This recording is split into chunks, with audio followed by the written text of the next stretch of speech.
Eksakto, yung punto. Alas 6:03. Humahataw, humahagupit, lumalatay na komentaryo sa himpapawid. 2x2. Walang takot sa paghimay sa masalimuot na isyu ng bayan. 2x2. Humahataw na mga balita at impormasyon. 2x2. Ating damhin, ating lasapin ang hagupit na 2x2.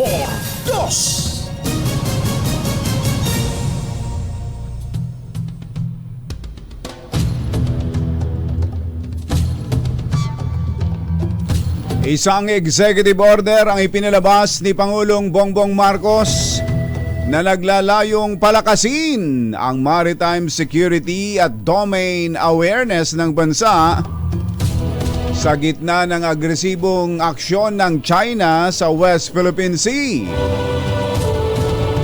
Sa 6 na pahinang EO, ito pong EO number 57, binigyan diin ang pangangailangan na palakasin ang maritime security habang pinapataas din ang kamalayan sa maritime domain sa gitna ng mga seryosong hamon na nagbabanta sa soberanya ng Pilipinas lalo na sa pinagtatalunang karagatan.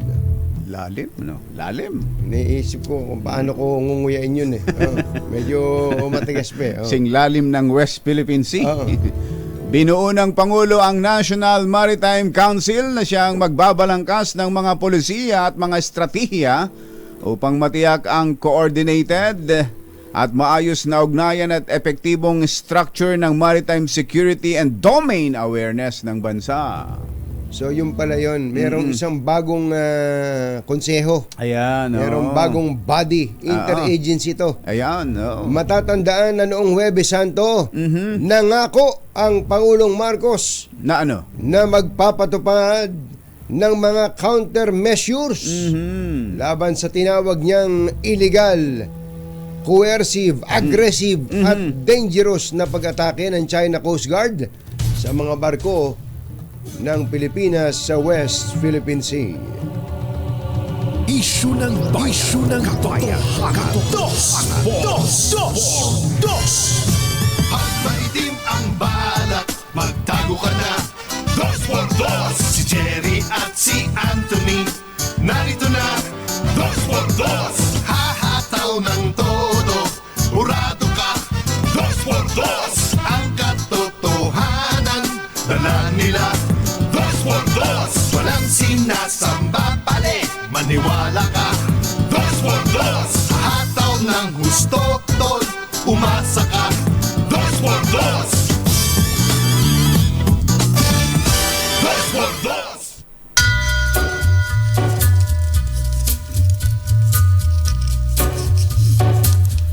Hi. Maganda morning. Lamig. Lamig. Magandang umaga, bayan! Bayan! Ito po si Jerry Baha. Ito po naman si Anthony Taberna. Muli pong sumasa inyo ang 2x2 sa umagang ito ng Friday! Yuhuu! Kumusta kayo mga textmates, mga text partners, mga kapamilya, kapuso, kapatid, kabarkada, mga kapitbahay? Nakauwi na ba kayo? Ayan. Papasok na. Gising na ba kayo? Ayun, papasok na ba sa trabaho? O papasok pa lang ng Metro Manila at humirit pa ng extension. Isang araw na lang, sabi siguro. Laga naman. Kumusta ang mga na-traffic, paalis, palabas at papasok ng Metro Manila? Actually, kumbachero, kaya ang sabi ko, gising na ba kayo? Sapagkat ang hirap gumising. Kapag, ang hirap bumangon. Kapag nasanay ka ng mga ilang araw na inaabutan ka ng sikat ng araw sa higaan, ano? Oo, talaga naman. Kumusta ang mga nakabawi? Nakapahinga ng husto? Ayan, kumusta ang mga nagkasama-sama, nag-reunion at nagkahuntahan sa mga matagal ng mga hindi nakikitang mga kamag-anakan? Antindi talaga siguro ng kwentuhan. Ano kaya ang topic? Ano kaya ang karaniwang pinag-uusapan? Alam mga kumbatsero ay politika pa rin ba? Wag naman sana. Wag naman. Wag naman sana. Parang yung nasa lubong ko nung isang araw eh. Eh di nagpa-picture. Ay, Katunying, pa-picture naman. Di biglang iniharap yung camera. May video pala, no? Ano masasabi niyo sa... Sabi ko, Brad. Brad, kako. Video. Video. Tapos, ano raw masasabi ko sa Duterte? Sabi ko, sigurado ka ba? Sigurado ka ba? Dapat nasa bakasyon tayo. Tama na muna yan. Tama na muna yan. Yun ang akala mo yung picture. Akala ko picture. Hindi, nagpa-picture muna. Tapos kinukuhanan ako ng video. Gusto raw ng komentaryo doon sa sabi ko. Tama na muna yung mga ganyan. Pahinga muna tayo. Bakasyon tayo. Bakasyon tayo. Happy lang tayo. Lalo pa ngayon. Primero na pala ng Abril. Tingnan mo nga naman. First working day after a holiday, a long weekend. Tapos April 1, April Fool's Day. Yun, nako. Panahon ng mga biro-biroan ngayon, ha. Yung mga nangungutang sa inyo. Mga nakikigaya-gaya ng ganyan. Pero wag naman yung grabing mga biro. Halimbawa, makikipag-break kunwari sa kanyang girlfriend. May ganun. Nako, baka matuluyan kayo. Baka matuluyan. At saka meron pa naman, ngayon pa naman kumbatsero, ang ibang, lalo kung mga kabataan, may hina ang dibdib eh. Kaya kapag sinabihan mong it's not you, it's me. mga linyadang napanood lang sa mga teleserye. Napanood lang tapos ginaya. Joke lang pala 'yun. Tinutuo. Nako. Patay kang bata ka. Yung pagbibiro okay ho yan, pero saan ba nang galing yung April Fool's Day na yan? Sino ba naka-imbento niyan? Tanong mo nga diyan kay Mother. Sino ba ang naka-invento niyang April Fool's Day? Pero okay lang 'yan sa mga practical jokes, mga karaniwang mga joke. Pero yung yung magbibiro ka ng bomba. Ay nako. Anong April Fool's Day? Kulong ka. Yun ang joke na makukulong ka. Yan ang joke na kulong ka. Hindi lang sa airport yan, ha. Pati sa iba pang mga lugar na maraming tao, pati sa mga pantalan. Tulad nitong nakaraan, itong meron pa lang mga araw ng biyahe diyan sa Calapan, kumbatsero, babae. Ang nag-joke? Calapan Port. Nako, hinuli. Yari ka. Yan. Yung pagiging palabiro, okay yan. Pero lalagay nyo sa lugar at iisipin nyo din, pipiliin nyo rin yung mga biro-biro. Ito pa, isa. Isang opisyal ng National Labor Relations Commission, NLRC ang nagbiro. Biniro yung kanyang kasamahan sa trabaho. Paano nagbiro? Habang papasakay ng eroplano, naka-skirt. Pinicturan. Naku po. Pinicturan. Siguro, hindi natin alam kung ikinalat niya yon o meron siyang pinagpakitaan ng picture. Nako. Abogada yung pinicturan. Yung pinicturan. Habang papasakay sa eroplano ng Cebu Pacific, papunta ng Cebu. Tama, ang hagdan pa naman niya kung nasa tarmac. Lalo na kung hindi ka dumaan sa, ano ba yung tawag doon? Sa tube. Karaniwan ng mga flight ng Cebu Pacific, di ba? Nasa tarmac. Nasa tarmac, maghahagdan ka eh. Maghahagdan. May lumalakad na hagdan. Humahangin-hangin pa. Ay, naku po. Di siguro natuwa itong si NLRC. Si NLRC. Pinangalanan, kumbachero. Lawyer. Si NLRC 7th Division Commissioner. Naku, Commissioner pa. Nendel Hans Abella. Siya inireklamo nitong si Attorney Stephanie Dayanghirang. Nako, patay ka. Pinicturan. Stephanie Dayanghirang. Nako, mga kilalang tao yan sa bandang Davao, kumbachero. Dayanghirang. Yun. Siguro binibiro lang siya. Pinicturan. Nako. Ang problema kinalat pa. Hindi naman malalaman ni attorney yon kung hindi ipinakita sa iba o kung hindi ikinalat sa iba. Mga ilang taon na ba si Attorney Dayanghirang? batang-bata, kumbachero. Batang-bata. Yung pagkakasabi mo, pagkasinampiga si commissioner.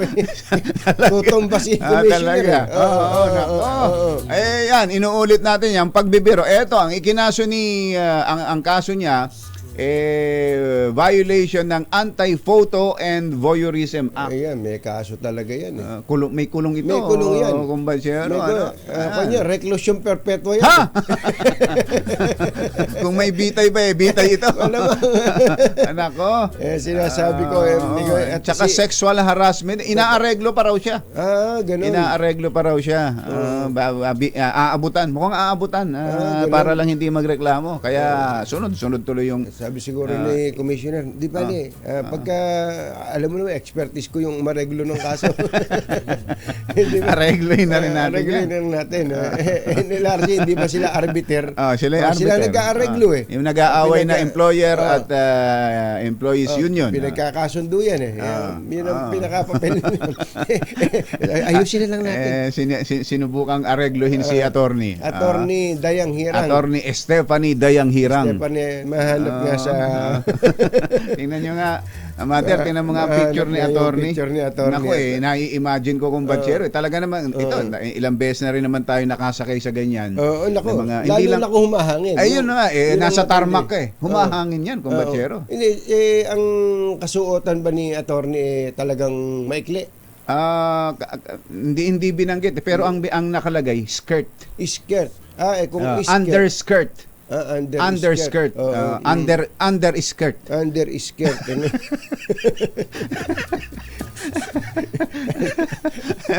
Ini-imagine mo, kahit na medyo mahaba-haba, sabihin ba natin hindi sobrang ikli? Kung ikaw ay paakyat ng hagdan ng Cebu Pacific na napakatarik. Nako, tapos nasa ibaba. Nag-aabang si commissioner. Nako, talaga ba't naman sila nag-aabang? Para namang naka-ready yung camera eh. Oo nga kung sa bagay Di ba? Nako, patay kang bata ka, Commissioner. Ang mga kumbatsyero ng bayan, Katunying at Ka-Jerry. 2 por 2. Oy, ang malakas natin ay hindi po April Fool's Day, ha? Hindi. Tuloy daw ho yan. Mamimigay talaga tayo. Mamimigay yan. Baka kaisipin nyo, iisahan lang kayo ni Sherwin. Siya po'y nandyan sa Barangay Mabini, sa may JP Rizal, sa Mandaluyong. Ayan, mamimigay ng limpak-limpak na 1,000 piso ang ating RH6 Sherwin Alfaro. Sa sobrang init nga daw, ipinapamay na lang nito yung mga lilibuhin. Lilibuhin niya. Iba ka, Sherwin. Iba ka. Jerry Baha at Anthony Taberna sa 2 por 2 sa DZRH. Aba, tingnan mo nga naman, tanghali na pala. Ano oras Alas na? 6:16 na ang ating oras. ACS Balita. Susunod na. Anthony Taberna sa 2 por 2 sa DZRH. Hanan, balita ang maaasahan. ACS Balita. Walang makakaligtas, walang makakalampas. Saan mang sulok ng kapuluan, Luzon, Visayas hanggang Kamindanawan. Basta't may balita, ipagwagwagan ng sikat na tagapagbalita. ACS Balita. Kasama ang 2x2 tandem Anthony Taberna at Jerry Baha. ACS Balita. Ang programang ito ay hatid sa inyo ng ACS Manufacturing Corporation, ISO Certified, maker of world-class quality Pride detergent.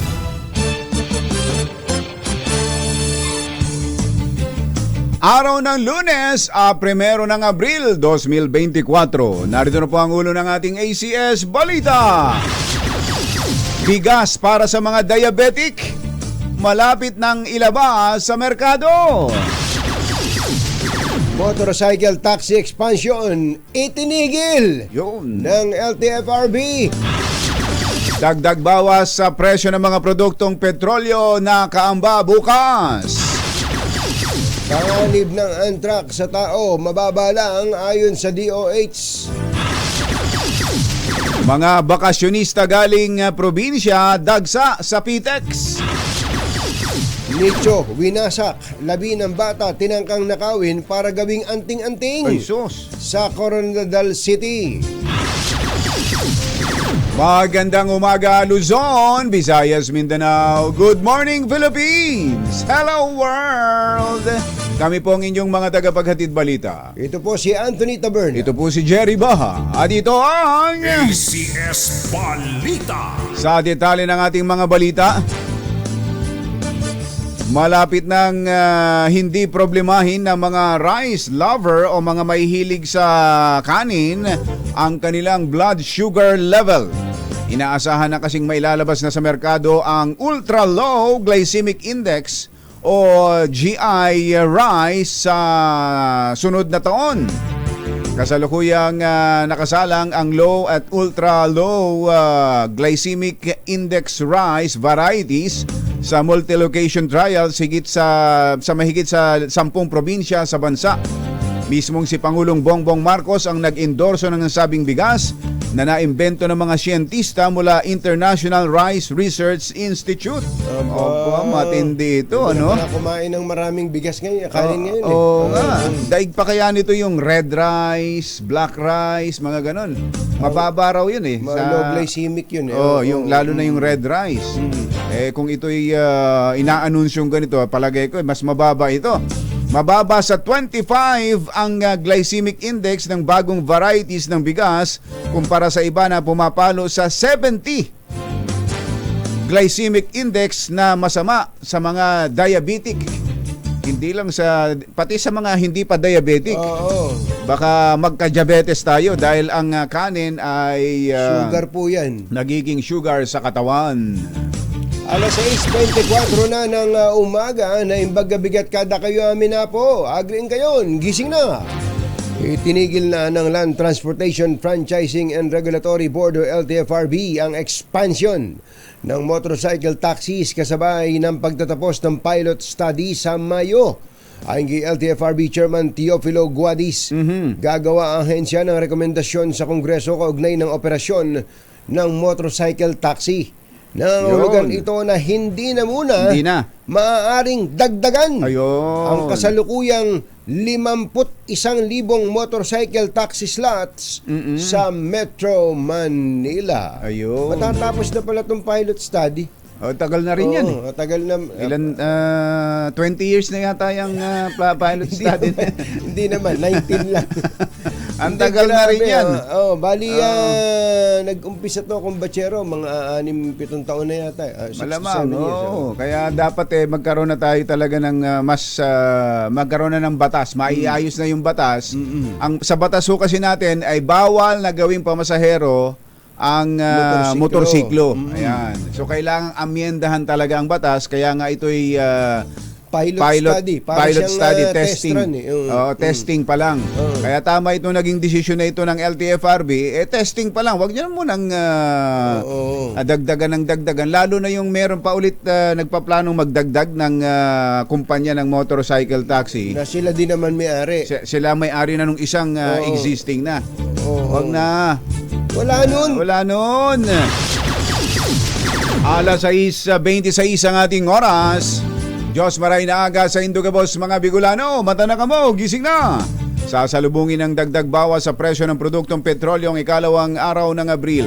Batay sa pagtaya ng Department of Energy, posibleng tumaas ng halos 70 centavos kada litro ang presyo ng gasolina, habang bawas presyo naman ang maaaring mangyari sa diesel na maaring hanggang piso. At 1.20 naman ang bawas sa presyo ng kerosene. Alas 6:26 ng umaga, maupay nga aga mga kasangkayan, mga kabugtuan. Mata na kamo, gising na. Itinigil na, hindi, nabasa ko na pala to. Dito naman tayo sa iba. Pinawi na ng Department of Health ang pangamba ng taong bayan sa gitna ng outbreak ng anthrax sa Laos at border control sa Thailand. Anthrax. Hindi ba ito yung nilalagay sa naalala mo yung sulat sulat? dati. Oo. Sa US, kaya ito yan? yung isa sa mga... Totoo palang may sakit na ganyan. Oo. Ayon kay Health Undersecretary Eric Tayag, very low ang tsansang madali ng sakit ang karamihan ng mga Pinoy at hindi ito banta sa general public. Paliwanag ni Tayag, ang high risk sa anthrax ay mga magsasaka, veterinarian, livestock personnel at iba pang manggagawa na humahawak ng hayop at kanilang produkto. Patuloy naman ang pagdagsa ng mga pasahero galing sa mga lalawigan dyan sa PTEX. Umabot na sa 125,000 ang mga pasaherong dumating sa PTEX simula kahapon at inaasahang ito'y dadagsa pa ngayon. Samantala, alamin natin ang sitwasyon dyan sa NLEX Balintawak. Ando ng ating RH23, Edwin Duque.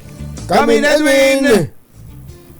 Sa Jerry Catunying, kagagali lang natin dito sa may North Luzon Expressway at akala natin huli na yung volume kagabi hanggang kanina madaling araw. Hanggang sa mga oras na ito ay dagsa pa rin yung mga sasakyan. Karamihan na Jerry, yung mga private vehicles. Sila naman yung nagsimag-uwian. Wala pa rin na madaling araw hanggang ngayong umaga. Kaya makikita mo yung video natin pag nandun sa taas ng Balintawak. Kikita mo yung mabagal na usad ng dali ng trapiko mula sa iba't ibang bahagi ng Northern Luzon.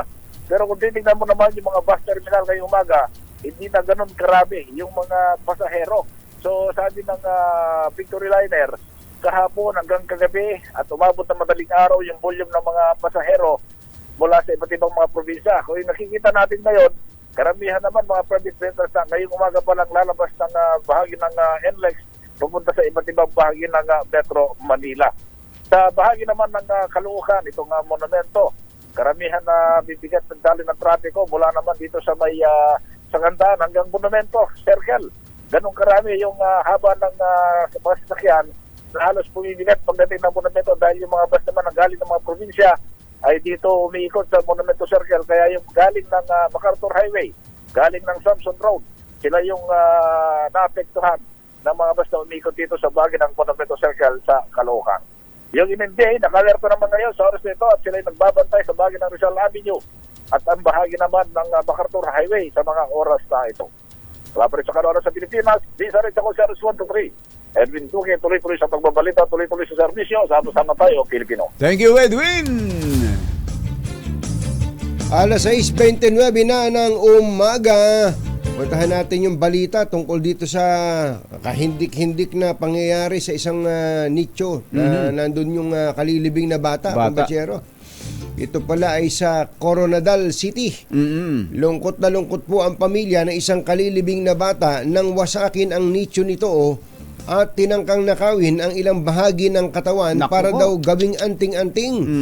Ayon sa Coronadal City Police, nabigo ang mga salarin na makuha ang bangkay ng 7 buwang gulang na sanggol na namatay dahil sa pneumonia at may 1 linggo pa lamang na ililibing. Bagamat nailabas na ang halos kalahati ng katawan nito, nagtakbuhan ang mga sospek dahil may mga taong papalapit sa kanilang kinaroroonan. Natuklasan ng mag-asawang Shinilin Mamburao at kanyang mister ang wasak na nicho ng kanilang anak nang magtungo sila sa puntod ng sanggol noong Biyernes Santo para magtirik sana ng kandila.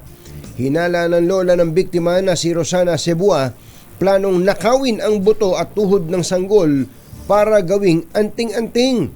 Nabatid na meron daw kung paniniwala ang mga residente sa Coronadal na mabisang anting-anting ang parte ng tuhod ng patay na hindi pa naaagnas na makukolekta sa Biyernes Santo.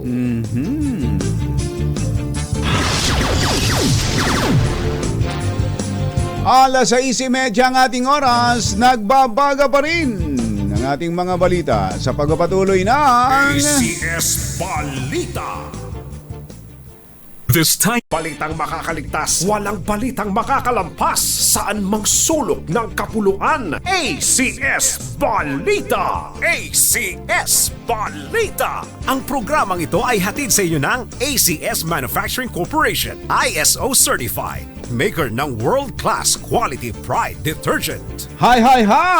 Maganda morning! Anong araw today, kumbachero? Today is Laundry Day Friday! Yuhuu! At pag Laundry Day Friday, All you need is Pride washing machine detergent. May triple stain away formula kaya tanggal ang makapit, madikit, malupit na dumitmantsa kaya easy ang labada. Kaya pala mula noon hanggang ngayon, all you need is Pride. All you need is Pride. ACS. Kasama ang 2x2 tandem Anthony Taberna at Jerry Baja. ACS Balita. Alas 6:34 ang ating oras. Mabigay nga muna tayo ng kwarta. Sige nga. Dahil 85 taon na ang kauna-unahan sa Pilipinas at ang MBC, mas gumanda na, mas pinalakas at mas pinalawak pa ang pamimigay ng ating papremyo. Ito ang DZRH Mas Malakas Promo, kung saan pag naabutan namin kayong malakasang nakikinig o nanonood sa DZRH ay mananalo ka ng instant 1,000 pesos at may kasama pang grocery bag ng DZRH. So ano pang hinihintay ninyo? Tutok na sa nangunguna kauna-unahang radyo sa buong Pilipinas, DZRH. Una sa Pilipinas, una sa Pilipino.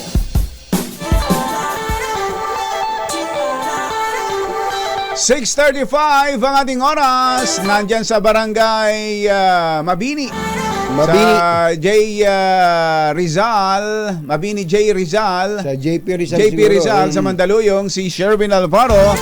Mamimigay ng kwarta. Ayan. RV6 Sherwin Alvaro. Come in, Sherwin!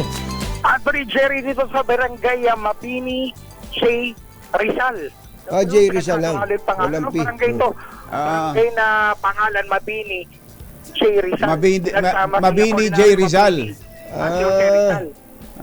Pinagsama? Dito sa Ibang klase. Ibang klase yung barangay na yan. Yung J, ano ibig sabihin ng J? Jose. Mabini J. Rizal. Mabini J. Rizal. Yun yung pangalan ng barangay nila, di ba? Nakahalong dalawang bayani. Kaya naman talagang matindihan kung bayani pang usapan dito sa Pananalig Street. Dito yan sa Mabini J. Rizal. Dahil Saan ba malapit yung lugar na yan? Saan parte ng Mandaluyong? Ha? Malapit sa barangay Namayan. Barangay? Lamayan? Ang barangay na kasunod sa barangay Namayan. Akala ko Lamayan. Malapit ba sa Boni yan? Yun yung papunta ng Manila side naman. Iba pala yan. Ayan, paliwanag niya. Lamayan. Lamayan. Mandaluyong, kabila, poblasyon. Poblasyon. Ayun, Poblasyon na. Di, poblasyon, Mandaluyong. Nililito mo eh. Nililito mo. Pero ang matindi, na-check po natin to. Ayun o, nakikinig. Ano yan, transistor radio? Transistor. O yun. Katabi ng munggo. Ba't kung pinapadinig yung mga balita yung munggo nyo? Para maging matalino daw yung munggo tsaka pugo. Kaya katabi niya. Pangalan niyo, Mami? Del Nathan. Si Ate Del. Matagal na nga nakatutok ka sa DZRH. Yes po, matagal na po. Araw-araw niya. Opo, araw-araw. Ito yung madaling araw. Kanya pag nagluluto. Ayun. Tignan mo, yung pagluluto niya hindi matapos-tapos. Yung prito niya kanina pa yung nakasalang. Mga Ayan. 2 oras na yan. Ano ba yan? Ano pala, may karinderya. Oo, kainan. Oo, kainan. Nasa kalsada. Ayan, at pag nagutom ang mga kapitbahay. Mga pang-breakfast, ano yun, nakita ko may hotdog, may daing, May pansit nga eh. may pansit. May pansit. Yan, may kanin. Ayan. Ito pa ba? Pwede raw bang Anti-diabetes. isang kanin tapos ang ulam pansit? Pwede ba yun? Opo, isang order po. Pwede. Aba, pwede. Inuulam sa kanin yung pansit, ano? Magkano ba isang order ng pansit na yan? Masarap yung pansit niya dahil yung pansit niya halong canton bihon. Ayun. Ayan. oo. Magkano isang order? 25 po. 25, baba, ayos ha. 25. Pagka naka isang order ka na, tapos sinamahan mo pa na isang tilapia, saka 2 hotdog, saka isang lumpia. Ewan ko na lang pag nakahinga ka pa sa busog. Talaga naman, isip-isipin mong may kanin ka, as ang ulam mo pansit, tapos may extra pang tilapia. Kumusta ang benta, Ate Del? Okay naman po. Mabenta rin. Mabenta rin. Aba, sa maghapon ho, magkano ang kinikita nyo sa araw-araw na pagtitinda? Abot po ng 2,000. Aba, 2,000. ayos, ano. Neto na yon, neto o benta lang yon? Benta. Benta lang po yun. Benta. Benta. Ang neto, magkano natitira? Yung medyo, ang iba, may natira din po, ang iba, ubos lahat. Ano natitira sa inyong sa neto, kita yung sa neto. 2,000 mula doon sa neto yung 2,000? Mga 1,500. 3,000. 3,000. Maganda yung ano. Taso, Hingian natin to ng premyo. Premyo sa inyo. Dahil 3,000 kumikita isang araw. hindi, maganda. Saka, hindi naman siguro siya nagbabayad ng renta dyan. Renta. May renta pa kayo? Ay, wala nang renta. Wala na. Yan ang maganda. Ayos pala, no? Ayos. Dahil sa kanilang lugar na yan. Gaano ba kalayo sa Kalentong yan? Yun ang mas alam natin na lugar, yung Kalentong, di ba? Kabilang site, Kalentong na. Kaya naman, dahil anong paborito yung programa sa umaga? Dos por Dos! Ang sino paborito mga announcer sa umaga? Sunita Bena at Jerry ano? Jerry Baha. Ayun. Nako. Dahil dyan, meron ng 1,000 pesos! Yehey! Maraming salamat po. Ako, Tingnan gusto naman, naman tumibay ang inyong postito. Oo. Hindi na lumuluwag. Hindi, lalakasan ka mo lagi ang radyo para yung mga kumakain dyan, nakakapakinig din. Di ba? Yung mga bumibili dyan.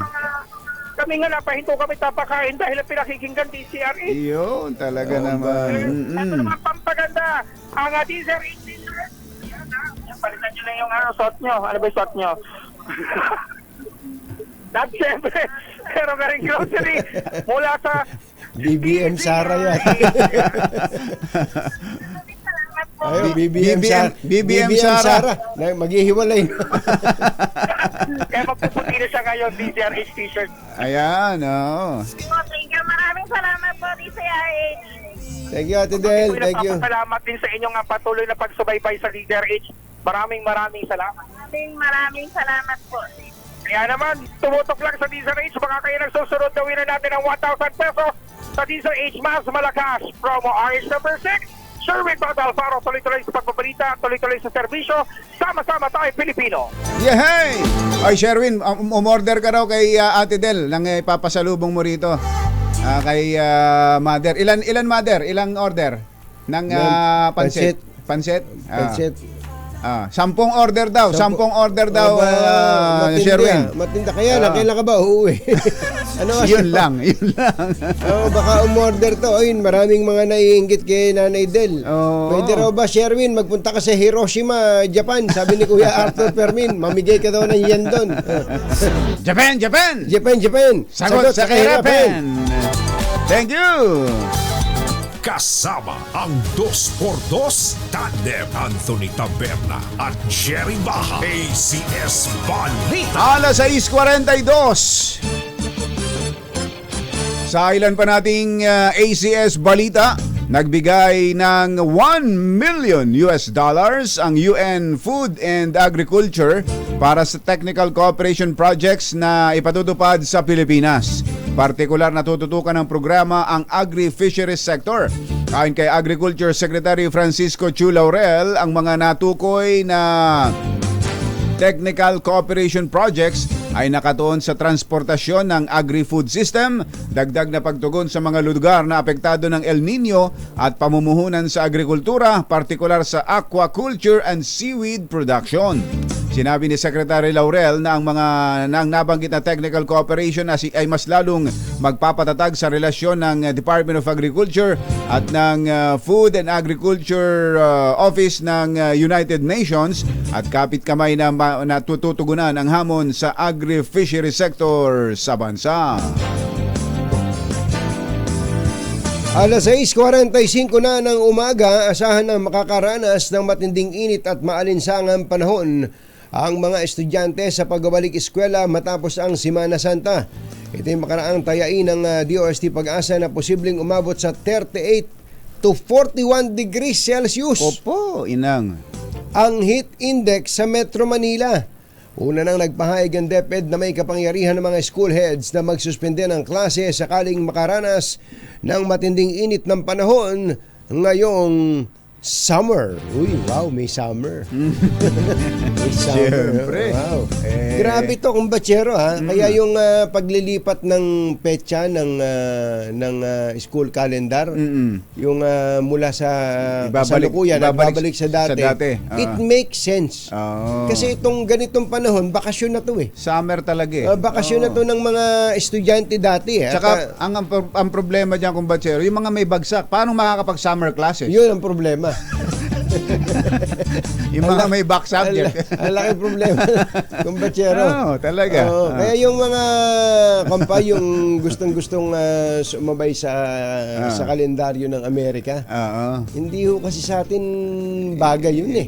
Kanya-kanya yan. Isipin nyo itong kainitan, yung pinakamainit, itong Marso hanggang Abril. Hanggang Mayo. Hanggang Mayo. Wala akong pasok yan dapat. Para yung mga bata nasa bahay o kaya kung pwede nasa galaan, hindi yung nakakulong sa iisang silid na napakainit.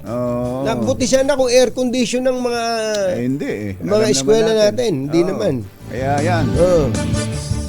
Samantala, sa mga nag-aantabay kung sino magiging ang susunod na PNP chief, eto na. Wala pa hong official. Wala pa. Meron OIC. Ayan. Itinalaga bilang officer in charge ng Philippine National Police si Deputy Chief for Administration Police Lieutenant General Emmanuel Peralta. Ano mo nga si Berta, big time ano? Big time Peralta. Big time Bernard ano? Na-interview pa natin to kung Bajero nung sa kaso nung anak ni Bobby Ongping. Bobby Ongping diyan sa La Union. Yun. Epektibo ang pagupo ni General Peralta bilang OIC Chief ng PNP. Simula kahapon at tatagal ito hanggat makapagtalaga ang Pangulo ng bagong PNP Chief kapalit ng nagretirong si General Benamin Acorda. Pwede rin namang ituloy na rin yan sa pagiging PNP Chief talaga. Di ba? Di ba, General? Baka naman. Tinan mo na. Oo daw. Saka number 2 siya. Number 2 siya at magiging number 2 ba yan kung hindi magaling yan? Siyempre. Ang kailangan lang, General Peralta, habang kayo OIC, iparamdam sa ating mga kababayan na may bagsik ang pulis sa mga kriminal. Yan. Mabagsik ang pulis at mabait sa mababait. Yan. Yun ang kailangan ngayon. Parang, lalo na, mabagsik sa mga kriminal, sa mga masasamang loob. Lalo na sa mga pulis na masasamang loob dyan. Tulad nung kahapon lang mayroong balita na police na hold-upper. Naku, Mario Pilos, miyembro ng PNP Aviation Security Group. May nadaan ng nakamotor, nakatigil. Nilapitan. At saka pinagbabaril. Tapos tinangkang tangayin yung motor. Dahil kaya pala tumigil doon, nasiraan. Hindi niya napaandar. Kinuha na lang yung cellphone ng motorcycle rider. Matapos niyang pagbabarilin.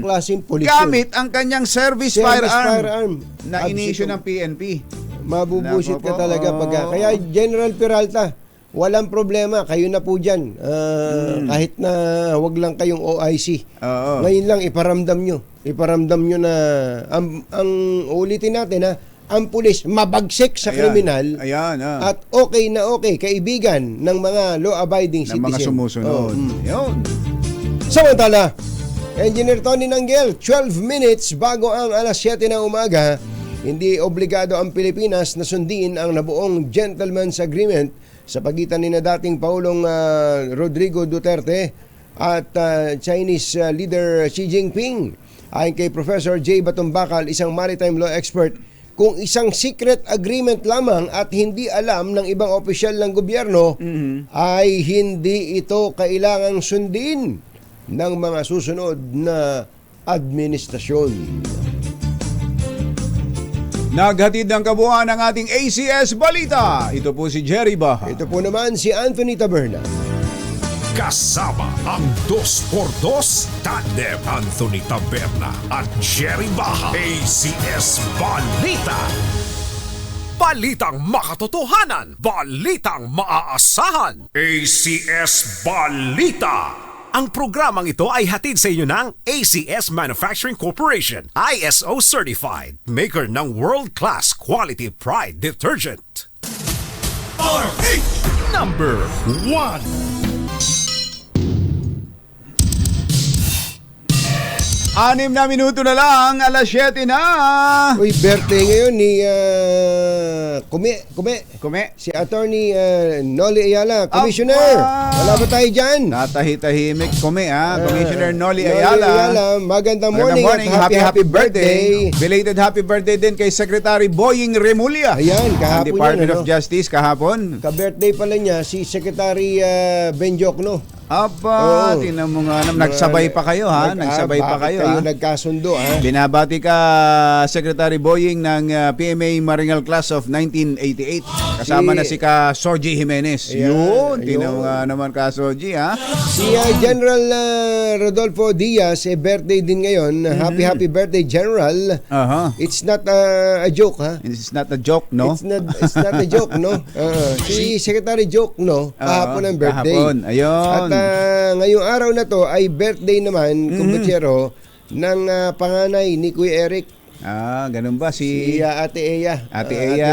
Ayun. Andrea Sagmakin Taberna. Ayan. Ate Happy Eya, birthday. dahil birthday mo ngayon, libre kang makakadaan sa immigration. Ayan.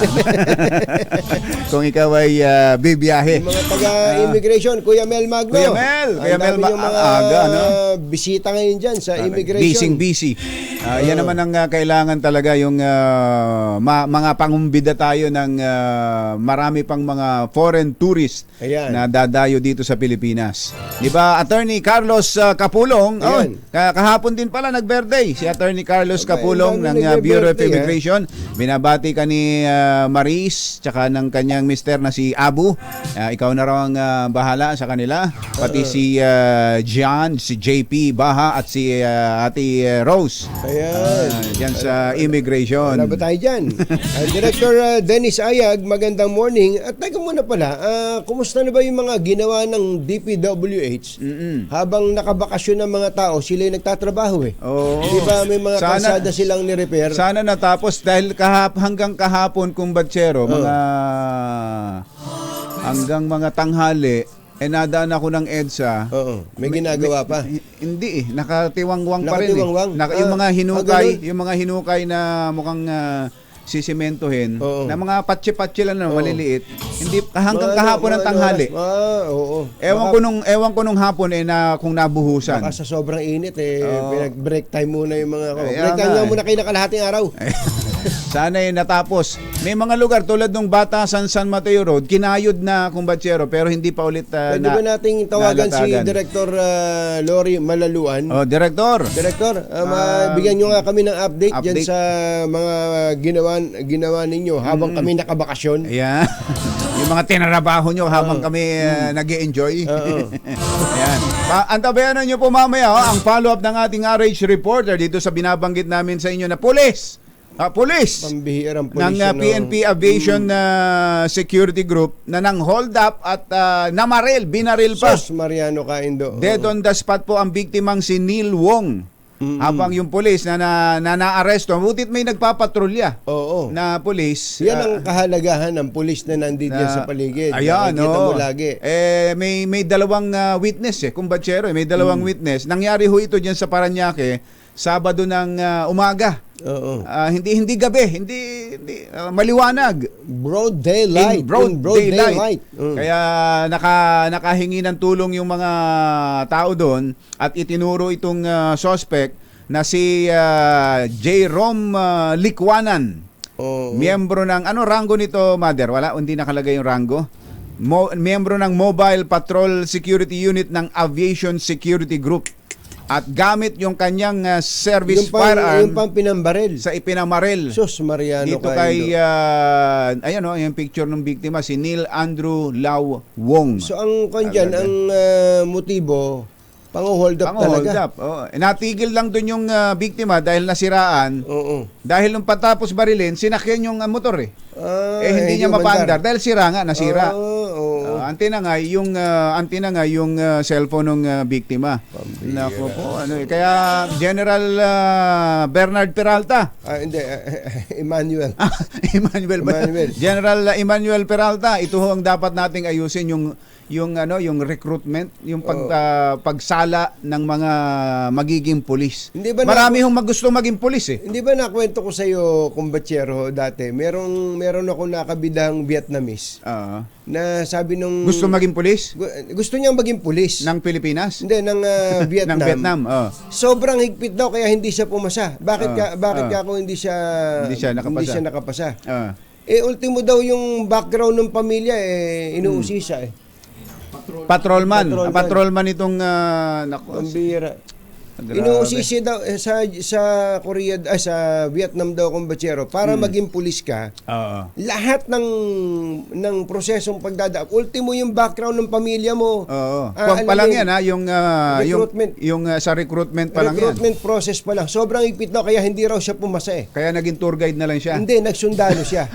Sundalo naman. siya. Mas magaan daw ang pagpasok ng sundalo ng Vietnam kaysa pagiging pulis. Ayun, kasi yung mga sundalo hindi naman talaga tour guide na lang hindi nakikipagkumbatsero, hindi nakikipag-transaction sa mga tao. Iba talaga pag pulis Ang sundalo ng Vietnam talagang more on external security ang kanilang. Pero ang training susuot pa rin doon sa mga tunnel doon. Kumbatsero, susuot ka sa tunnel. Oo. Diba? Kaya yung pulis talaga, mga kababayan, dapat napakatindi. Yan ang higpitan natin. Hindi lang training kumbatsero, tama yung ginagawa ng Vietnam. Ultimo background. Baka may toyo yung pamilya niya. Pasensya na Kasi tanungin baka niyo may yung mga record, psychiatrist. may background. May mga problema pala yan. Namamana pala yan O kaya dati nang may mga record, nagiging pulis. Oo, nagiging pulis. Itigil ho natin yung mga karaniwang sinasabi ng mga nanay na pahila-hila tayo mga Magpulis ka na lang. anak ng mga lalaki ng katawan. Magpulis ka na nga lang.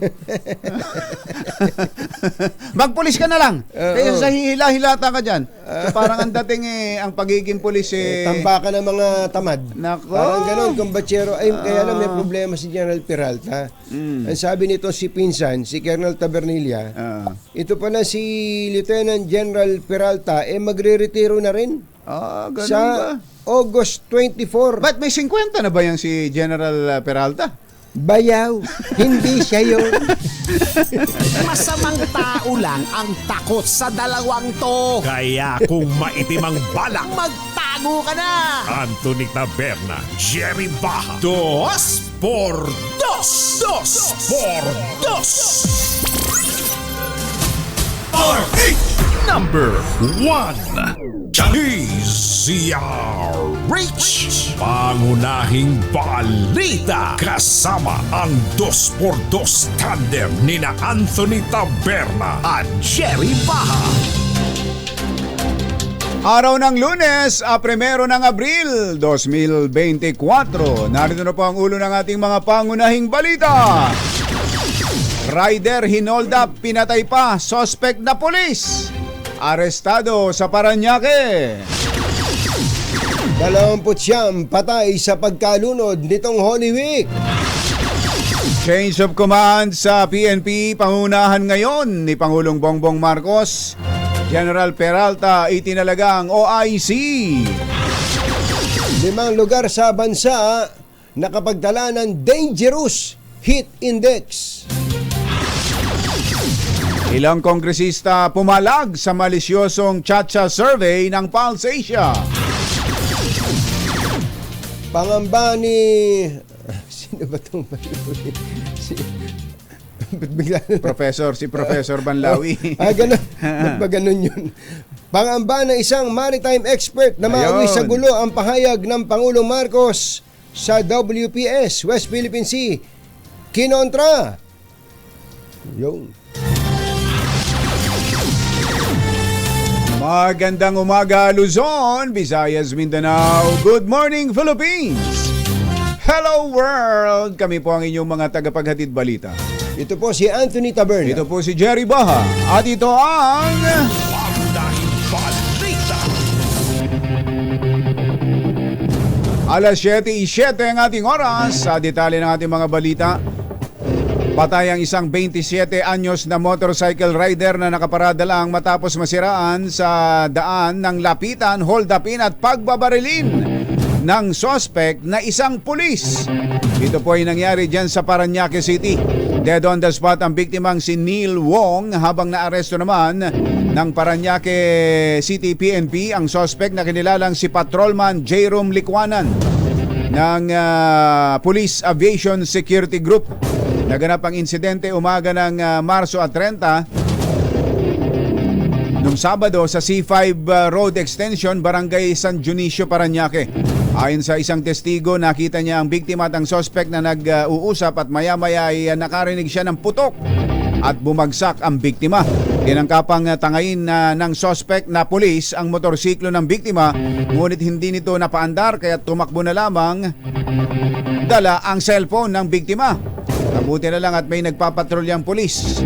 Nakumpiska sa sospek ang kanyang service firearm, mga bala at 2 cellphone ng biktima. Samantala, may follow-up report dyan ng ating RH27 Noche Kakas. Kaming Noche!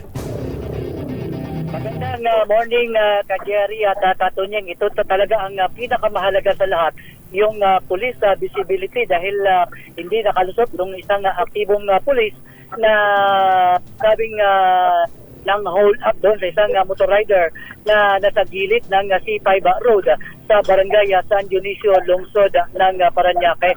At kaugnay nga niya na Jerry at Katunyeng, nasa linya ang Chief ng Southern Police District Public Information Office na si Major Hazel Silo. Hingi tayo ng update kaugnay nga dito sa kaso ng isang aktibong police na naka-assigned sa PNP Aviation.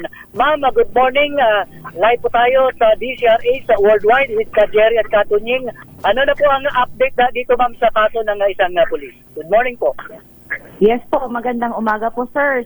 Bali po ito pong ating suspect na police ay na-inquest na po kahapon through Zoom platform. Kinasuhan po siya ng robbery with homicide dahil po doon sa ginawa niya dito sa ating victim.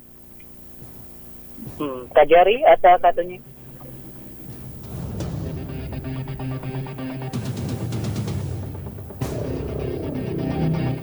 Go ahead, Noche. Go ahead. Yes, ma'am. Yung robbery with homicide, ma'am, na-recover po ba sa kanya yung cellphone ng victim? Tama po, kaya po siya nakasuhan ng robbery kasi po nasa kanya pong nasa possession po niya yung cellphone ng victim nung siya ay nahuli. Nung sinerch po siya, napunta po sa kanya yung cellphone ng victim. Kaya po yun din ang pinagtataka ng ating mga investigador kung bakit kinuha pa niya yung cellphone. Dahil yung binaril na niya, so nandun po talaga yung intent niya siguro na kuhanan ng mga personal belongings itong ating victim.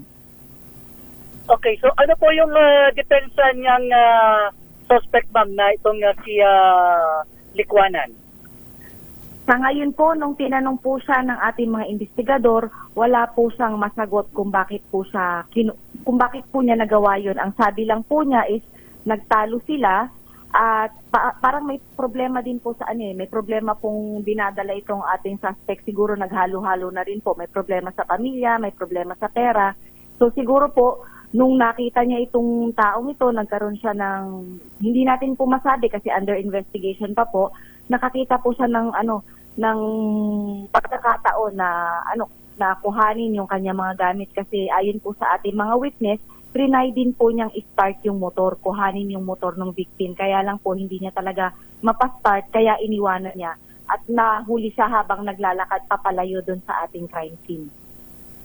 Okay, ma'am, would you know na kung kailan na pumasok bilang isang pulis itong si Licuanan?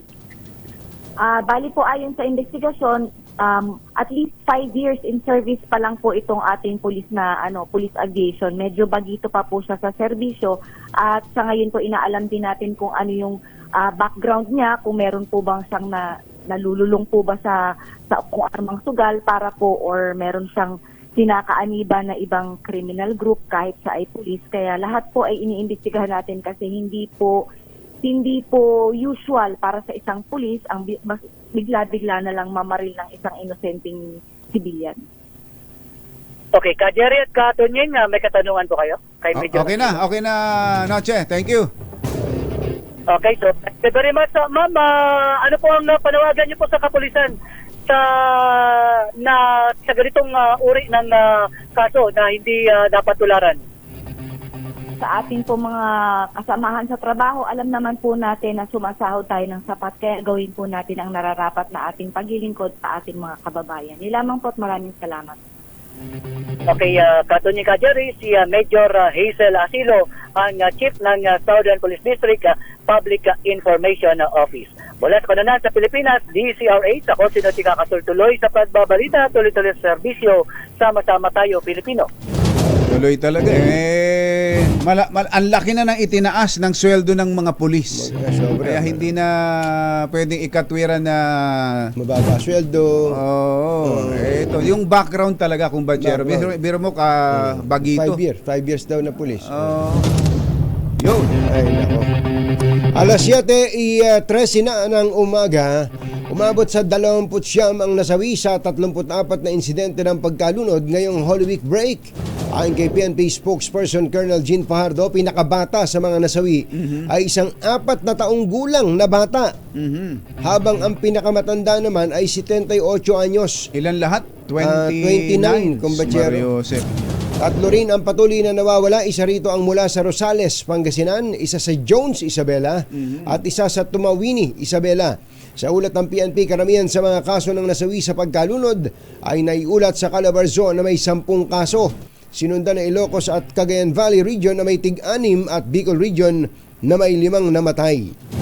So yung pong mga nagbabakasyon, lalo na nga po yung nagpupunta sa mga sa dagat o kaya sa swimming pool, huwag niyong iaalis sa paningin ninyo, lalo na yung mga bata. Laging kailangan may nagbabantay. Alas 7:14 ang ating oras. Sa ibang balita, pumalag ang mga kongresista sa survey ng Pulsation na nagsasabing mayorya ng mga Pilipino ay tutol na maamyendahan ang saligang batas. Hinala ng mga kongresista, ang survey ay bahagi ng black propaganda na naglalayong pahinain ng isinusulong na pag-amyenda sa restrictive economic provisions ng konstitusyon.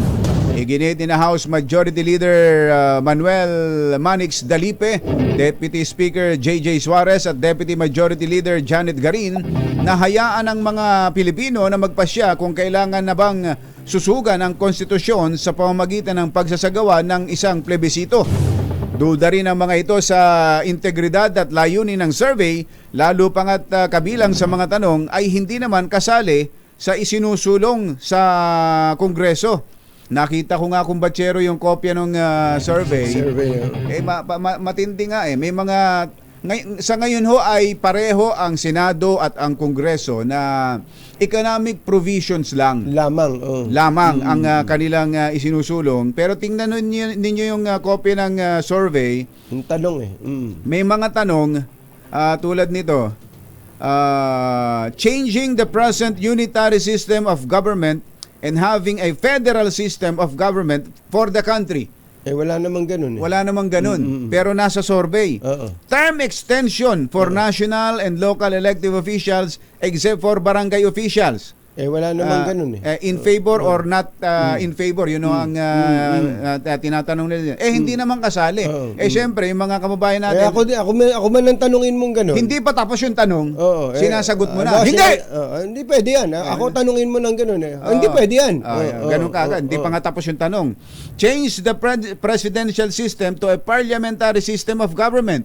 Wala nun Wala namang ganung pinag-uusapan. Bakit kailangang itanong ito ngayon sa survey? Talagang kapag nilago mo yun kung bachero, mabubusit ka talaga sa tsatsya. Kaya nga. Kung merong ganun, alam mo, may ganun talagang efforts na extend ang term, baguhin ng system of government, parliamentary to presidential to parliamentary, etc. Mabubusit ka talaga. Ayoko na ng tsatsya na yan. Walang alam sa konstitusyon at mapa may alam sa konstitusyon, sisigaw ka agad yan ng hindi. Eto pa. Sabi nyo, economic provisions lang ang pinag-uusapan. Eto yung tanong.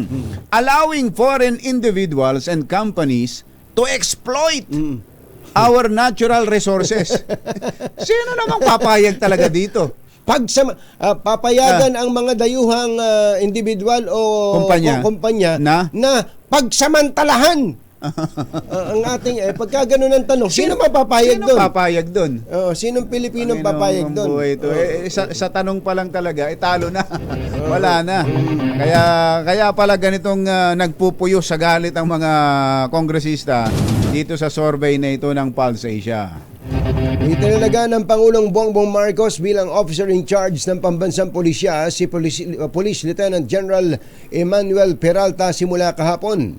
Uupo si Peralta bilang kapalit ni General Benjamin Acorda Jr. na umabot sa mandatory retirement age na 56 noong December at ang kanyang tour of duty ay pinalawig hanggang kahapon. Tulad ni Acorda, si Peralta ay miyembro ng PMA Sambisig's Class of 1991 at nakatakda itong magretiro sa Agosto. Nangungunahan ng Pangulo ang change of command at retirement honors para kay Acorda sa PNP Grandstand sa Camp Crame ngayong alas 9 ng umaga. Si Peralta ang Deputy Chief for Administration ng PNP at siya ang pinakamataas na opisyal ng PNP Command Group. Kasunod sina Deputy Chief for Operations General Michael John Dubria at Chief Directorial Staff John Arnaldo.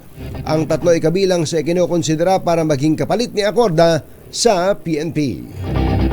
4 na buwan pala. Mag-informants pala retired na si General Bernard Peralta. Emmanuel Peralta. Pwede na sigurong idire-diretso yan. Kung lalo pat magpapakitang gilas, magpapakita ng performance itong si General Peralta. Merong batas na isinusulong na magkaroon na rin ng term ang PNP Chief. Parang sa AFP. Alas 7:19 ang ating oras. Susunod! Dito po! Antabayan po natin ang mga report ng ating mga RH reporters. Nako, yung mga hindi natapos na repairs sa EDSA. At sitwasyon pa rin ng matinding traffic dahil sa iba pang paghukay naman sa ibang parte ng Metro Manila. At sino itong veteranang aktres na magaling ding komedyante? Na anakan ng isang dating sikat na action star? Totoo ba ito? Pero best. Yan at iba pang mga nagbabagang balita sa pagpapatuloy ng Pangunahing balita. Alas 7:20. Mga nangunguna at mga bagong balita sa DZRH. Pangunahing balita. Ayun, tingnan mo nga naman kumpatsero. Ang Japan pala ay mangangailangan ng kutakot-takot na mga foreign workers. Dahil meron pala silang shortage sa mga manggagawa, lalo na yung mangangalaga ng kanilang mga elderly. Ang population pala ng Japan ay talagang aging. Ang laki ng problema ng Japan, kumbatsero. Alam mo ba, kumbatsero, na sa 125 million na populasyon ng Japan, almost 30% na ang edad ay 65 pataas. Tingnan mo na, ayun nga, matatanda. Kaya tingnan nyo lang, siguro Ba't ganun sila? Ang growth rate nila, kumbatsero, sa kanilang populasyon, napakababa. Ba't ba ganun? Ayaw nilang mag-anak masyado? Ayaw, kumbatsero Ayaw ng mga Japanese, busy. Iba ho yung China dati na merong one child policy. Pero sa Japan, wala silang na ganong naging policy, pero yun ang naging sitwasyon nila, no? Ang meron kasing kaisipan, kumbatsero, na napakataas ng gastusin para buhayin mo ang isang tao sa Japan. Ayun, kaya gano'n. Sa Japan po ngayon, pagka sumakay kayo ng taxi, ang mga driver, 70 years old. O higit pa. Hindi, mag-amayos naman magmaneho. Kaya lang, iisipin nyo, bakit nagtatrabaho itong mga to? Kasi, kumbatsero, wala namang anak na kakalinga sa kanila. Wala At kapag talagang hindi na kaya, yun, walang makapag-alaga sa kanila. Yun. Kaya yun ho ang inaasahan, ang Japan ay magluluwag daw ho ng kanilang mga restrictions on foreign nursing workers. Problema lang dyan, kumbatsero. Yun ang expertise ng mga Pilipino. Kaya kailangan matuto kayo ng ni Hongo at pwede itong samantalahin ng mga naghahanap ng trabaho ng mga Pilipino na hindi talaga makakuha dito sa atin. Oo. Ohayo gozaimasu. Ayan, nako. Japan, Japan! Sagot sa kahirapan.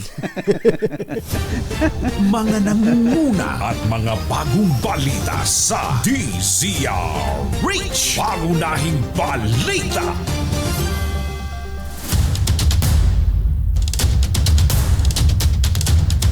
Eto na sila!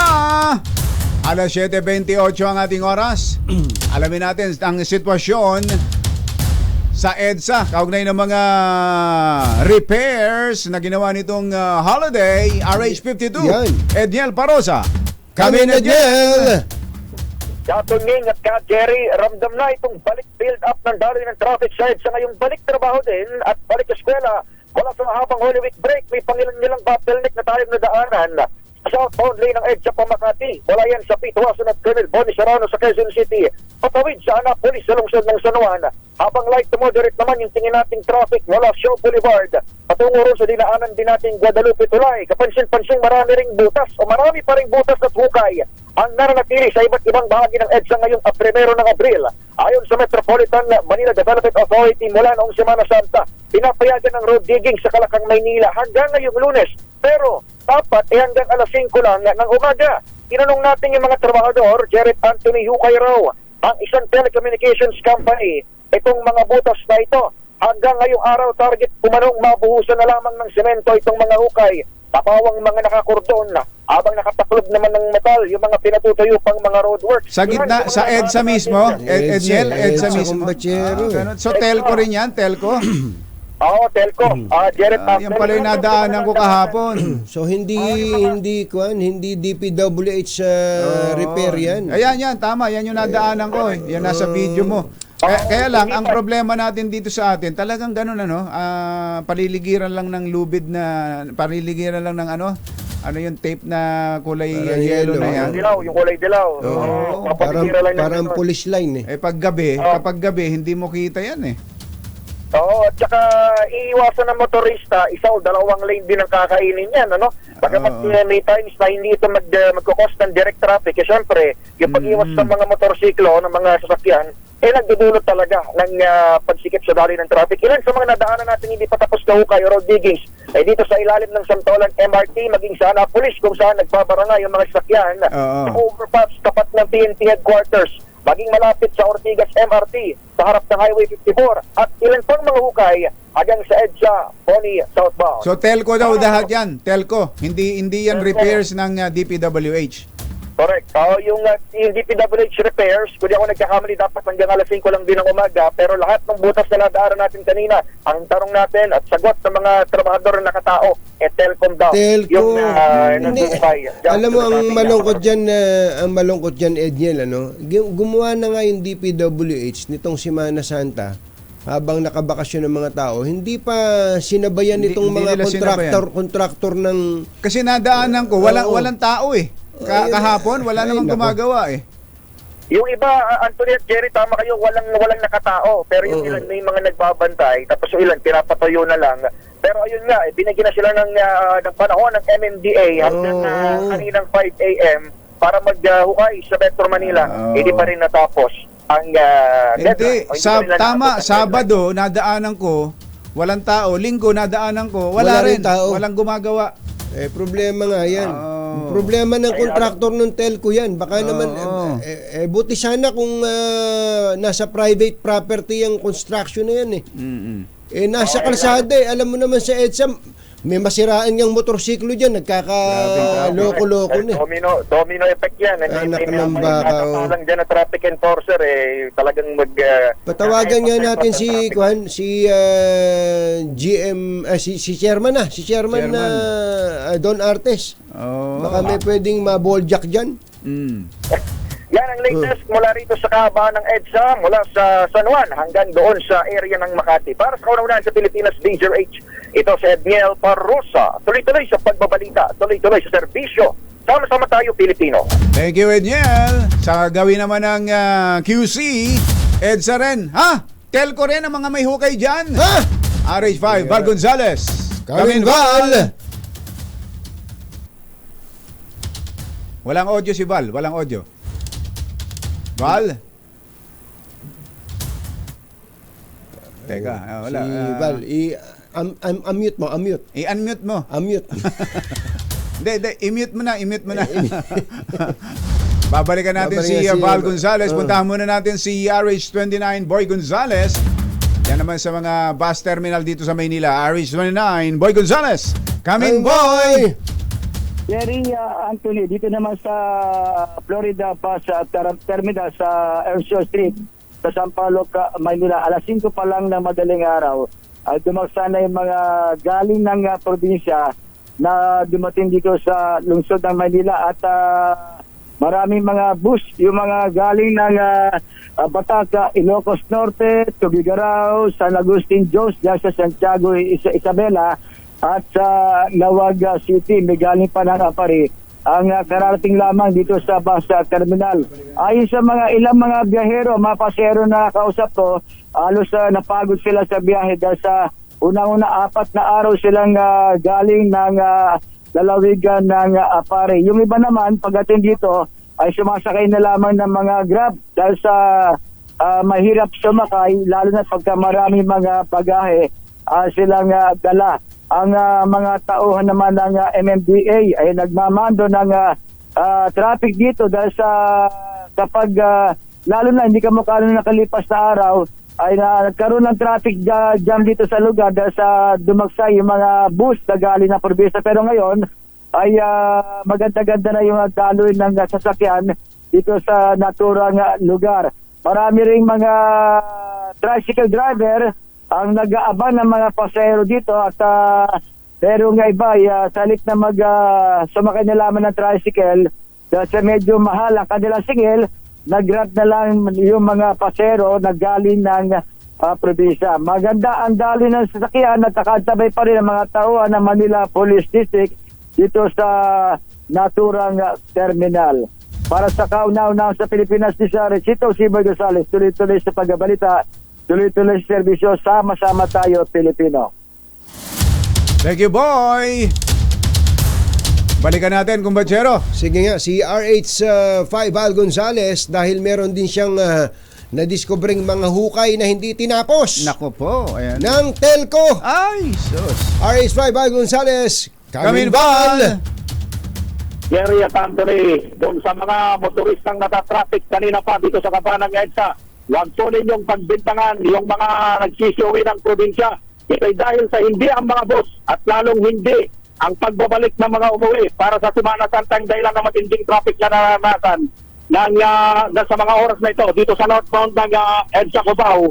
Ang dahilan ay itong paghuhukay ng isang giant telco dito sa lugar na ito sa tapat na mga terminal ng iba't ibang mga bus company dito sa EDSA Cubao. 3 ang hukay na ito na magkakalapit lamang, 2 rito sa bahagi nito ng EDSA tapat ng Victory Liner at yung iba pang mga bus terminal dito at isa doon sa bahagi ng Kamuning. Hindi natapos agad. Bagamat nabuhusan na ng gasigento pero may cordon pa at mayroon pang yellow line itong hukay na ito, itong mga hukay na ito. Inabutan pa namin kanina, Jerry Anthony, na nagpapala ang mga trabahador at nagmamadali para puntahan pa yung iba pang ginawa nilang paghukay sa stress ng EDSA. Pero mukhang hindi sila makakarating kagad dahil traffic. Patay tayo dyan. Hindi ba nila alam yung buhos ng tao? Ano bang telco yan? Pwede ko bang banggitin? Banggitin mo na. Pwede. Ang sabi ng mga trabahador, yung kanilang foreman kanina rito, ay Globe Telecommunications Company. Globe? Globe. Naku. Dapat asikasuhin ng Globe yung mga kontraktor nila na yan. Ba't ganyan? Alam mo ba sa bagay, lumabas naman sa mga balita, na ilang araw na walang katao-tao dito sa Metro Manila At sabi nga nung isang nag-post, wag muna kayong babalik. Oo, dahil sa napakagandang pagkakataon na magkumpuni. At yun ang ginawa ng DPWH. Kaya nga meron silang maagang abiso. May maaga silang abiso doon sa mga lugar na kukumpinihin. Kaya buong akala ko, yan ang party yan. Nadaanan ko yan Sabado tsaka Linggo. Yan, tama ka, Val. At tsaka yung mga nakita kanina ni Edniel. Nadaanan ko yan Sabado at Linggo, pareho. Walang tao. Anak ng baka. Pero may hukay. Walang gumagawa pero may hukay. Tama kayo, Jerry at Anthony. Kahapon, walang gumagawa dahil ilang beses kong inukutan. Itong lugar na ito, walang gumagawa. Gigil na gigil ka pala kahapon no? Oo.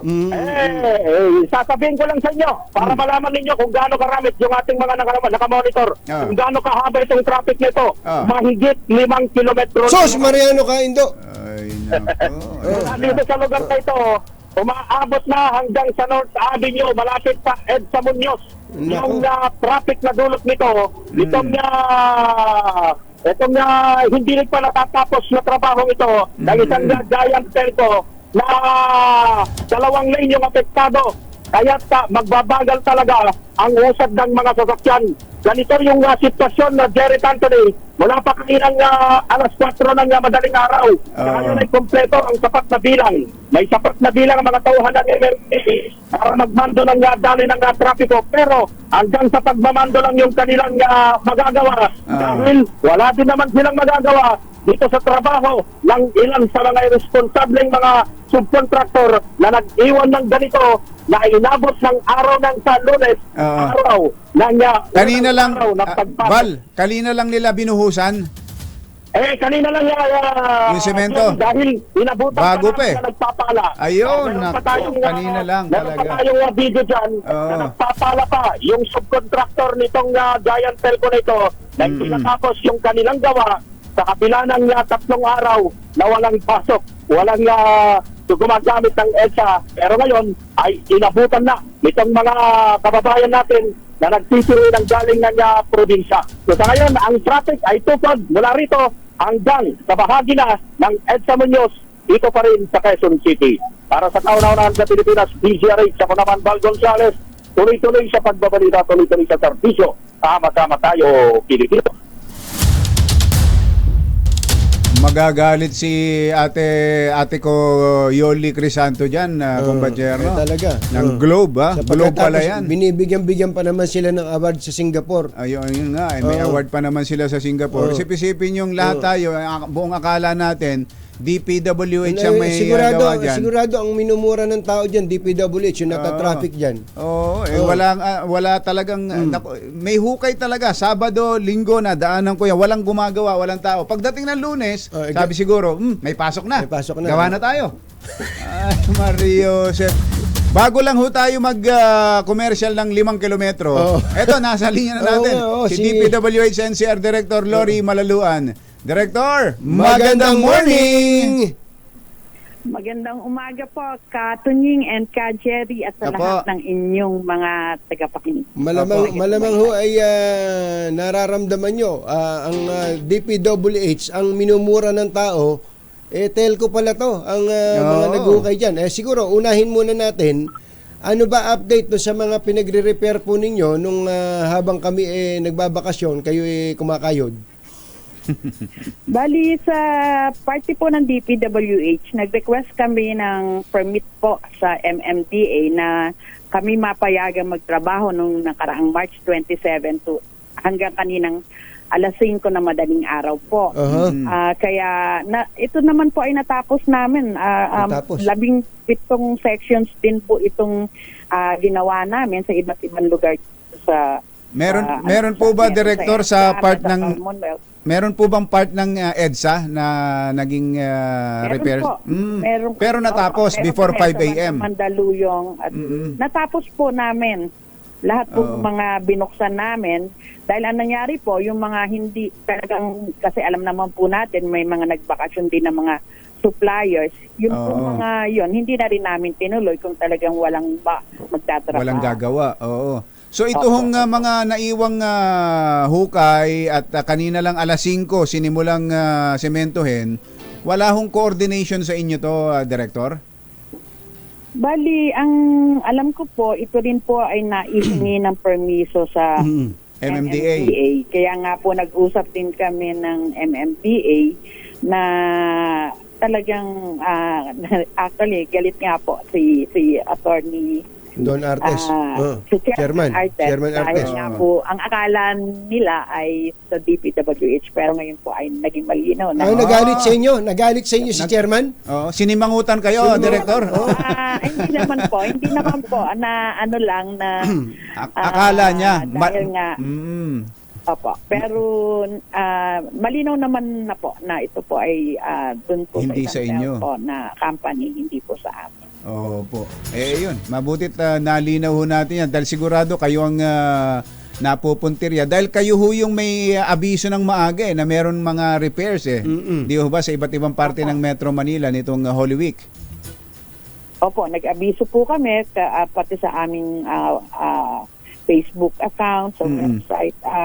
Pati na ho ang MMDA actually nag-abiso kung saan po itong lugar na binigyan nila ng permit. Director, katulad po nito, EDSA po ito, teritoryo nyo po yan tapos binubungkal nung contractor nung telco, hindi ba dapat lalo na kung may gagawin din naman kayo dyan sa area na yan, hindi ba dapat talagang as in 100% ng coordination dyan? Actually sa mga excavation, nanghihingi din po sila sa amin ng permiso. Pero yun nga po, ang hinihingi po kasi na permiso sa MMDA ay para nga po maiwasan ang sobrang traffic sa EDSA. Ay yung kung kaya ilan po pwedeng magtrabaho. At kaya nga po kahit kami ay sinigurado namin na makapag-umpisa kami ng alas 10 ng gabi ng March 27 at matapos ng alas 5 ng umaga ng April 1 para nga po hindi kami makasagabal sa traffic. Pero actually po, hindi lang po yun ang tinutukoy ko, Director, na yung tungkol sa kung kailan matatapos yung proyekto. Kundi, halimbawa po, meron kayong ginawa dyan, pinaghirapan nyo, ginastusan nyo, tapos sisibakin uli nung mga taga-telco. Yung ginawa ninyo. Oo, may gagawin sila sa ilalim. Dahil may gagawin sila sa ilalim. Mukhang doon po mas kailangan ng coordination kasi doble-doble ng ang perwisyo at pati na ang gastos ng taong bayan. Buti sana kung yung contractor nila, kasing galing ng contractor nyo, yun sana. Minsan po yun nga ang medyo nakakalungkot na parte dahil nagkakaroon po ng coordination sa lahat po ng mga sa mga telcos at sa iba pa pong mga kumpanya na may mga proyekto po sa aming daan, hindi lang naman po dito sa Metro Manila yan. Nationwide po, may mga coordination po nangyayari. Nagkakataon lamang na minsan hindi nagkakasabay po yung schedules dahil po kailangan din po nila yung preparasyon para sa pagpopondo po nila ng kanilang mga proyekto. Kaya hindi po nagkakasabay. Okay. Panghuli na lang, Director, yung Batasan San Mateo Road, nakita ko kinayod na yon, mukhang asphalt overlay ang gagawin doon, pero hindi ho nagawa. Gagawin ho yun, siguro po inihintay lang po na matapos itong ating Holy Week. Kasi may mga suppliers po na nagsara Ayun, yun ang problema. So, supplier. Problema sa supplier. Kaya hindi na ituloy yung trabaho doon. Nadadaanan naman kahit na nakayod. Wala lang yung kinis. Wala pa yung kinis. Yung kinis na hinihintay natin. Apo. Director, maraming salamat po sa update, Director. Magandang umaga. Maraming salamat po at magandang umaga. Si Director Lori Malalua ng DPWH NCR. Ulitin natin hindi ho DPWH yung mga naiwan dyan sa EDSA. Globe Telecom. Batay na rin sa report kanina ni Val Gonzales. Tinanong niya doon. Nagsimulang mag-repair pagpasok ngayong Monday. Sabi siguro nung mga trabador, ay wala naman pasok Ba't kami papasok? Pumasok nung may pasok na ang lahat. Anak ka ng baka. Naku po, inang... Jerry Baja at Anthony Taberna sa 2x2 sa DZRH. This time check is brought to you by ACS. ko, eto, may nag-text. Globe! Globe ang Globe yung nag-text. nagpadala. Globe my bill. You may now view your latest Globe bill via the Globe One app. Ayan. Nako, malaki-laki bayarin ko pala ngayon.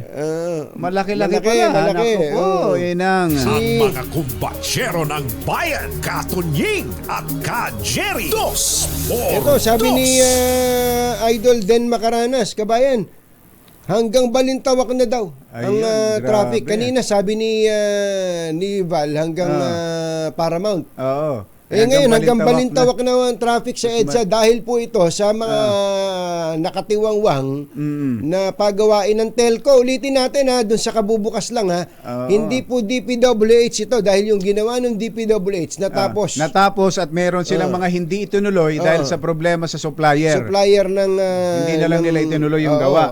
Doon sa may Batasan San Mateo Road yung isa, no? Nako. Pero dito po sa EDSA Telco. At doon po siya nakausap ni Val Gonzales kanina, Globe My Bill. Oo, nag-holiday din daw, sabi ni Miss Maidi Bagayas. Totoo nga. Ay, nakita kami ni ating Maidi Bagayas. Saan terminal ba si Maidi? Sa Terminal 1? Terminal 1. Maidi, ite-text kita, may dadaan ako dyan. Ayan. At magandang umaga rin kay si Tito Albert, saka si Tita Helen na nagdidiwang ng 34th wedding anniversary nila. Happy wedding anniversary. Nata-traffic din, kumbatsero. Kaya nga. Si Chairman Ron Artes, tinatawagan natin. Don. Ron Artes, player ng Lakers dati. Sa sobrang traffic hindi raw humakausap ngayon si Chairman. Mainit na ulo. Talaga, hindi ba sa DPWS yan nagalit hindi kami yan. Sabi ni mabutit nakapagpaliwanag kagad si Director. Si Director. Sino ba naman hindi magagalit yan? Si Mayor Chris Garbo nga nang mabalakat kahit wala naman siya sa EDSA nabubusit Nako po, inang talaga. Mayor, magandang morning. Kaya Morley, bukas ka na Morley ha. Ay, nakabuhay. Hi! Baka may mga kailangan na ring i-repair sa inyong mga bahay tulad ng mga bubong. Buti na lang may bubong na maaasahan. Gawa sa state-of-the-art technology. May aluminum na. May pintura pa. Now available na rin sa pre-painted tiles pan. Para sa eleganting bubong na matibay na makulay pa, mag-Cherry Loom pre-painted ka na. Uy, magandang umaga pala dito kay Ginoong Fred Yao na nakita natin kahapon. Lagi pala silang nakatutok sa 2x2. Magandang morning. Sila yung may-ari ng sesto Ganun ba? Si Ginoong Fred Yao. At narito na ang all-new Cherry Tiggo 5X Pro Hybrid. Ang pinakabagong hybrid vehicle na makakasama mo sa pang-araw-araw with your family o barkada. Fuel efficient at 6.6 features na swak sa katulad mong naghahanap ng sasakyang pangmalakasan ng dating. Safe at panalo sa advanced functionality. Meron po itong 1.5 liter turbocharged engine at 48 volt hybrid system na nagpapababa ng konsumo ng fuel. O diba? Swabe sa kalsada, tipid sa gasolina. Secured ka dito dahil meron din itong 6 na airbags, full LED lights at double row daytime running lights, tulong para sa mas ligtas na biyahe. Kaya naman, kung gusto mong masubukan ng all-new Cherry Tiggo 5X Pro Hybrid, bumisita sa pinakamalapit na Cherry Auto dealership o kaya naman na i-check out ang kanilang website, cherryauto.ph. Ayan. Sabi ni Jerry Labasan, tataas ang gasolina bukas, ang diesel ay bababa, kaya ipa-full tank yun na, lalo na yung mga diesel daw ang gamit. Mali. Dahil bababa bukas. Mukhang kakampi ka ng mga oil company sa Kuya Jerry. Kuya Ricky Alipio, magpa-full tank ka na kung gasolina ka. Dahil bukas ay tataas ang gasolina. Yan. O doon naman sa mga nakabiyahe at nakadalaw sa kanilang mga probinsya, napitikan nyo ba? Napitikan nyo ba ang mga magagandang tanawin, lalo na yung mga palayan, palaisdaan, yung mga may kinalaman sa agrikultura natin? Ayos yan. Tama-tama yan, kumbachero. Pwede nyong isali yan sa PAGCOR Photo Contest 2024 na may temang Harvest Time. Harvest Time. Harvest Time. Sabi ni Chairman Altenco, kasama na ngayon yung bagong kategory na drone category para sa mga larawang kuha mula sa himpapawid. Ayan, tingnan mo nga na may ang laki ng premyo niyan. Magkano ba yan? 100,000 pesos para sa conventional at yung drone at ano tawag yung doon, mobile category ay 50,000 pesos. Ayos. Marami yun, hindi lang isa. Marami. 8 yung mananalo ng conventional, tapos ay ganun din ang mananalo. 16 naman ang mananalo sa mobile at drone category. Yung po mga entries kailangan kuha mula August 1, 2023 hanggang July 31, 2024. Ayos! RH Number 1. Champion Blue Bar mas binaba For Dos. Uy, mag-ingat po tayo ha. Ang China pala ngayon ay naghain na rin ng diplomatic protest dahil daw po sa trespassing na ginawa ng mga ng Pilipinas sa Ayungin, Seoul. Naisama ba ako doon? Ay, malamang. Picture lang ho yun ha, edited lang yun ha. Huwag niyo ako isasama ron ha. Pambihira, no? Antindi no? Hindi ba?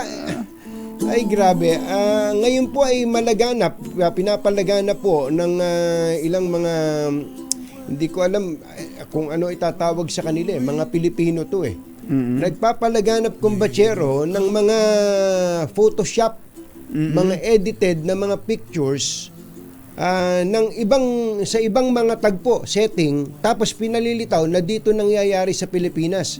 Halimbawa, yung pagdating ng mga sundalo, may mga picture po ng mga ng libu-libong sundalo na mga foreigners.